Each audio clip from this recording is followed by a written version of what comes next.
Hello friends, welcome to our channel our food our health. ఈరోజు మన ఛానల్లో మనం గరం మసాలా పౌడర్ ఎలా ప్రిపేర్ చేసుకోవాలో చెప్పుకోబోతున్నామండి. యాక్చువల్గా గరం మసాలా అయితే 33 రకాల గరం మసాలా దినుసులతో గరం మసాలా పౌడర్ చేసుకుంటారంట. కానీ మనం ఈరోజు మన దగ్గర ఉన్న గరం మసాలా దినుసులతోటి గరం మసాలా పౌడర్ చేసుకుంటున్నాం.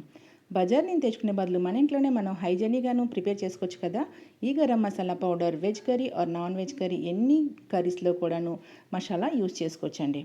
ఇది చాలా స్పైసీగా చాలా టేస్టీగా కూడా ఉంటుందండి. మరి స్టార్ట్ చేసేద్దామా.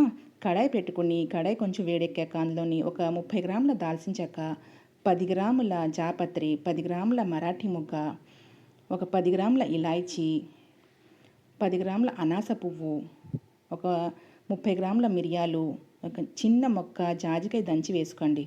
జాజికాయ ఎక్కువ వేస్తే వగరగా వచ్చేస్తుంది. అలాగే 30 గ్రాముల జీలకర్ర, ఇంకా బిర్యానీ ఆకులు వేసుకుని మంచి అరోమా వచ్చిన వరకు ఇలాగా డ్రై రోస్ట్ చేసుకోవాలి.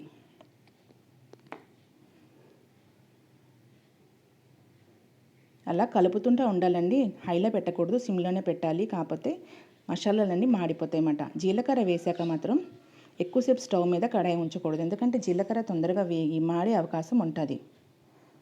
మరి ఇవన్నీ ఇలా మంచి అరోమా వచ్చిన వరకు వేయించుకొని ఇవి చల్లారాక మొత్తంగా మిక్సీలోని వేసుకుని ఒక మెత్తటి పౌడర్ లాగా తయారు చేసుకోవాలి.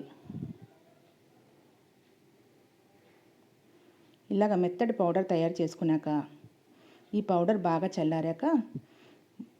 చల్లారాకనే డబ్బాలో వేసుకోవాలండి. వేడిప్పుడు వేసుకుంటే ఇవి గడ్డలా కట్టేస్తుంది అన్నమాట. మాయిశ్చర్ ఉంటుంది కదా, అందుకనే. ఈ చల్లారాక ఒక డబ్బాలో వేసుకుంటే చాలా రోజులు మనకి వస్తాయండి. ఇవి పాడవకుండా నిలువుగా ఉంటాయి. మరి మీ ఇంట్లో మీరు కూడా ఈ మసాలా పౌడర్ ట్రై చేసి టేస్ట్ ఎలాగుందో నా కామెంట్ బాక్స్లో కామెంట్ చేసి పెడతారు. See you in next video. Thank you for watching my video.